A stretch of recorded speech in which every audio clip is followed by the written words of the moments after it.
आज हम बात करेंगे solution of linear programming problem by simplex method. रैखिक प्रोग्रामिंग समस्या का सिंप्लेक्स विधि की सहायता से किस तरह से समाधान किया जाता है, इस पर बात करते हैं।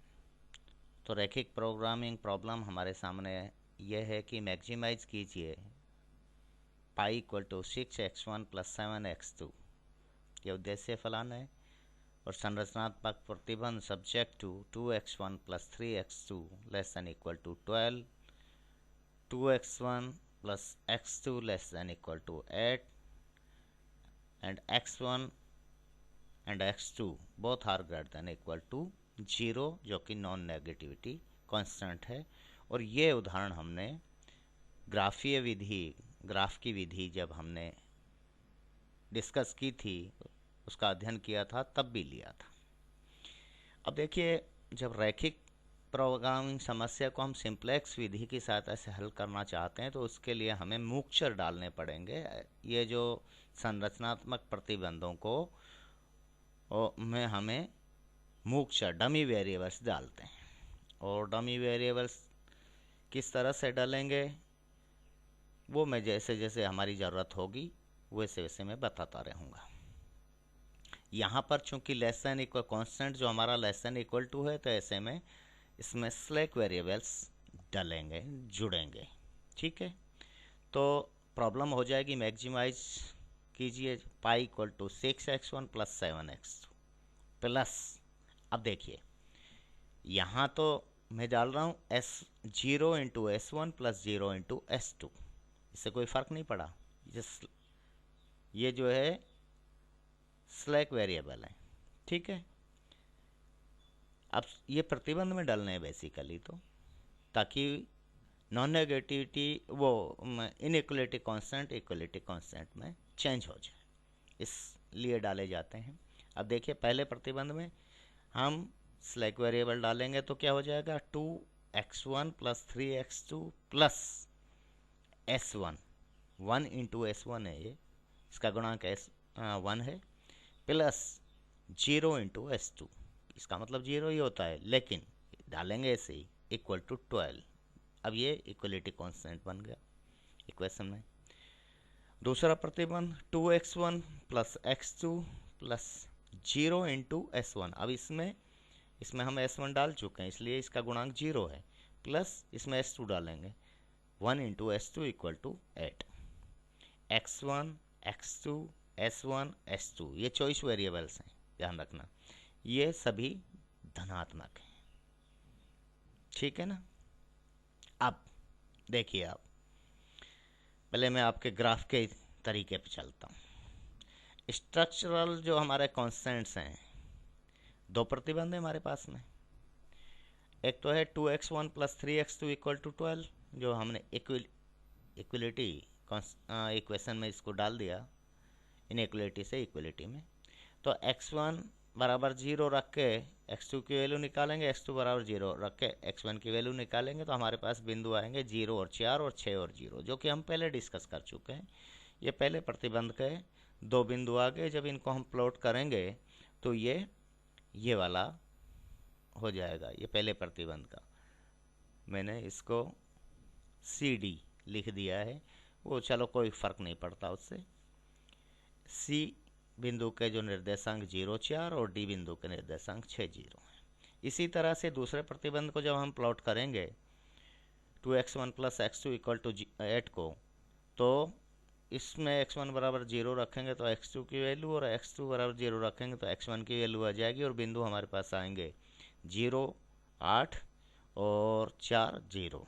जब हम इनको प्लॉट करेंगे, दर्शाएंगे, तो 8, 0, 8 वाला ये और 4, 0 वाला ये, तो इन दोनों को मिला देंगे, 0, 8 निर्देशांक A बिंदु के और B बिंदु के 4, 0।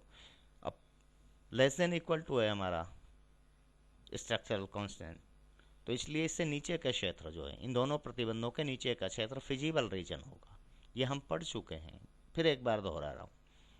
और हमारे संभावित हल के जो बिंदु होंगे वो 0, C, E और B होंगे। ई बिंदु के निर्देशांक समीकरण 1 और 2 से निकल जाएंगे, क्योंकि प्रतिबंध 1 और 2 से संबंधित है ये ई बिंदु, जो कि 3 और 2 निकल के आए हैं।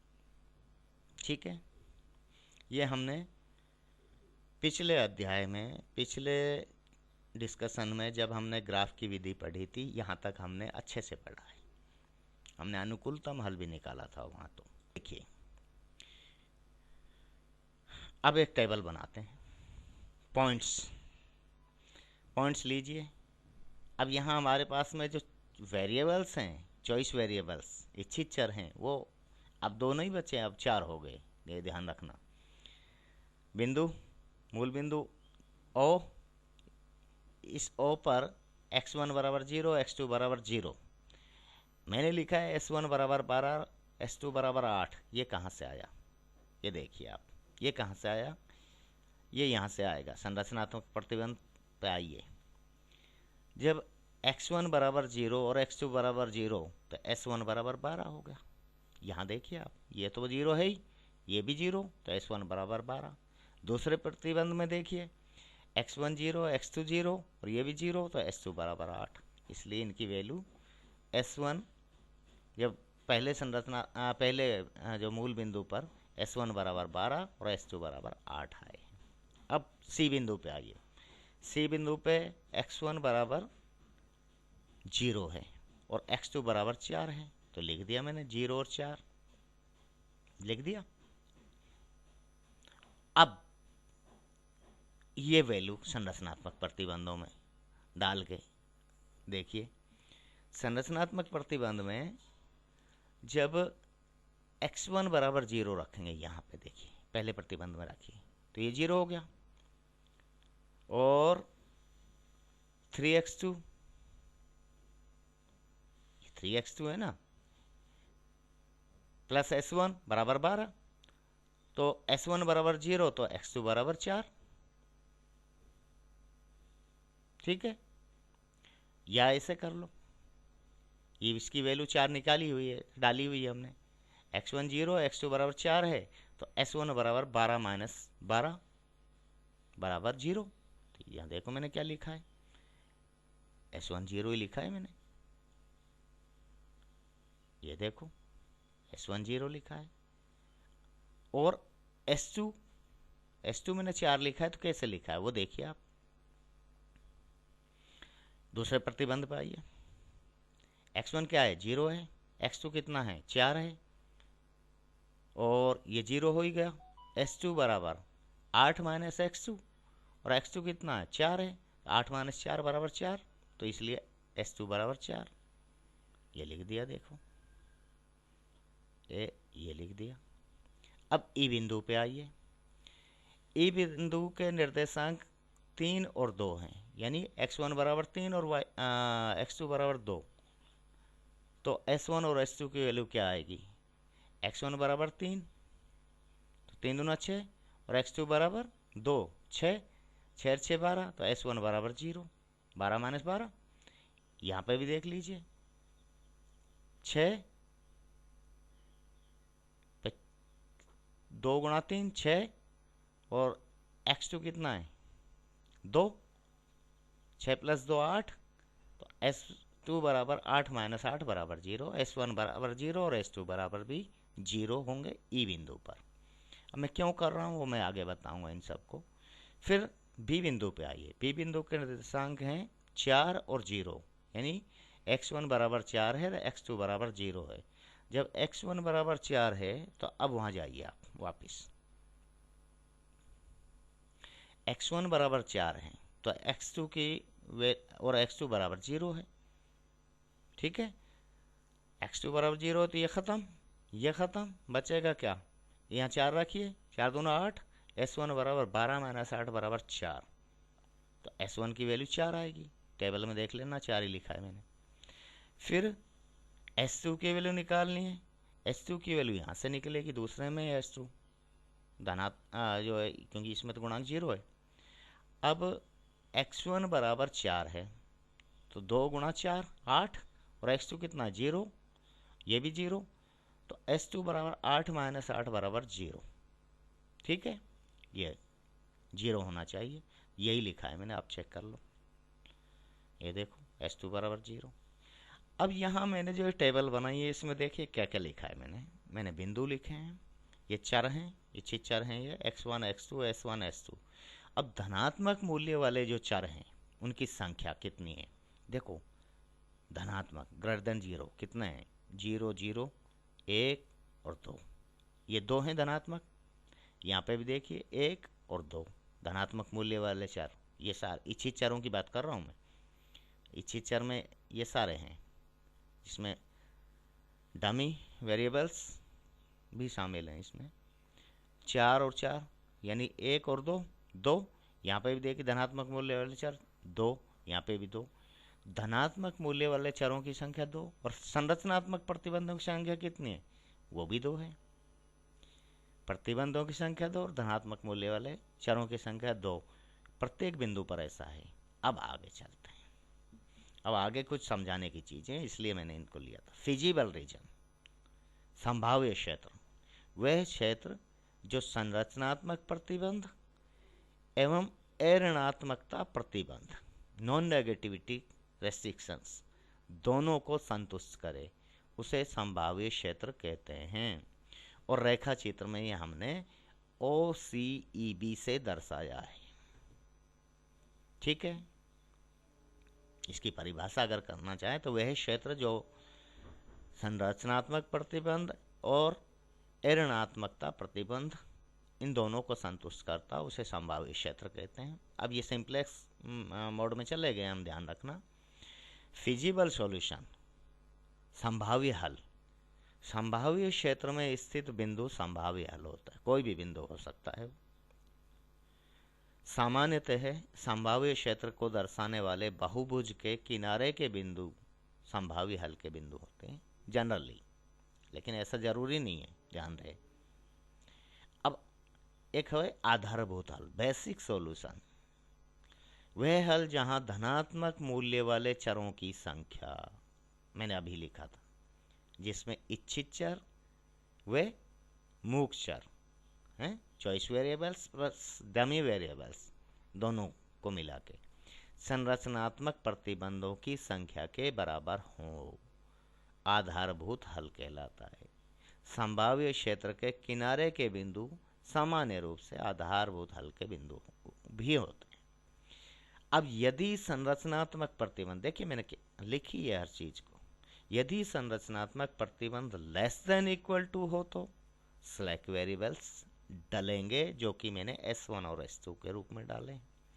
और यदि संरचनात्मक प्रतिबंध ग्रेटर देन इक्वल टू हो तो, अब आगे जाके और डिटेल में बताएंगे, तो उस स्थिति में इसमें जो वेरिएबल्स डालेंगे वो सरप्लस प्लस आर्टिफिशियल वेरिएबल्स होंगे, डमी वेरिएबल्स जो हमारे हैं उनकी बात हो रही है, ठीक है। चॉइस वेरिएबल्स तो हमारे पास x1 और x2 हैं, ठीक है। स्लैक, अब slack variable, surplus variable, artificial variables, ये जो हैं इन सब को हम डमी वेरिएबल या मूक चर के नाम से जानते हैं या कहते हैं। एक होता है basic feasible solution, basic feasible solution, संभाव्य क्षेत्र में स्थित वह हल जहां धनात्मक मूल्य वाले चरों की संख्या, choice variables plus dummy variables दोनों को जोड़ के धनात्मक मूल्य वाले चरों की संख्या संरचनात्मक प्रतिबंधों की संख्या के बराबर हो, बेसिक फिजिबल सॉल्यूशन कहते हैं। जो हमारे वाई हैं OCEB वो बिंदु। और अनुकूलतम हल, संभाव्य क्षेत्र का वह बिंदु जिस पर उद्देश्य फलन का मान अधिकतम या फिर न्यूनतम हो, उसे हम ऑप्टिमम सॉल्यूशन या अनुकूलतम हल का बिंदु कहते हैं। तो ये एक तरह से हम लीनियर प्रोग्रामिंग प्रॉब्लम का जो सिंप्लेक्स मोड है, सिंप्लेक्स मेथड है, उसकी तरफ जाने का हमारा एक प्रयास है।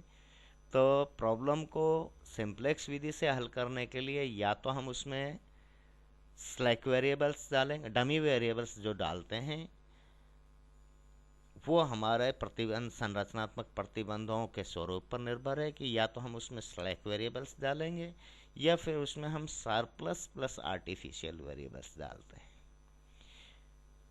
ये डिपेंड करता है कि हमारे सामने स्ट्रक्चरल कांस्टेंट किस तरह के हैं। यदि लेस देन इक्वल टू है तो हम सरप्लस वेरिएबल डालते हैं, वो स्लैक वेरिएबल्स डालते हैं, और यदि ग्रेटर देन इक्वल टू है तो उस स्थिति में सरप्लस वेरिएबल माइनस करते हैं और आर्टिफिशियल वेरिएबल्स प्लस करते हैं, ऐड करते हैं। जैसे जैसे क्वेश्चन आएंगे, एग्जाम्पल हम लेंगे, वैसे वैसे इसको हम क्लियर करते जाएंगे। अभी अगर हम इसको क्लियर बताने का प्रयास करते हैं तो आपके ज़्यादा समझ में भी नहीं आएगा, क्योंकि जब प्रॉब्लम सामने नहीं हो तो बड़ा मुश्किल होता है, ख़ासतौर से गणित को भाषा के रूप में समझा पाना। तो प्रॉब्लम, एक्चुअल प्रॉब्लम सामने आएगी, तभी इसका समाधान हमारे सामने होगा। आज के लिए तो इतना ही। अगले व्याख्यान में अब हमारा जो सिंप्लेक्स मेथड से हम किस तरह से प्रॉब्लम को सॉल्व करेंगे ये हम डिस्कस करेंगे। थैंक यू, धन्यवाद।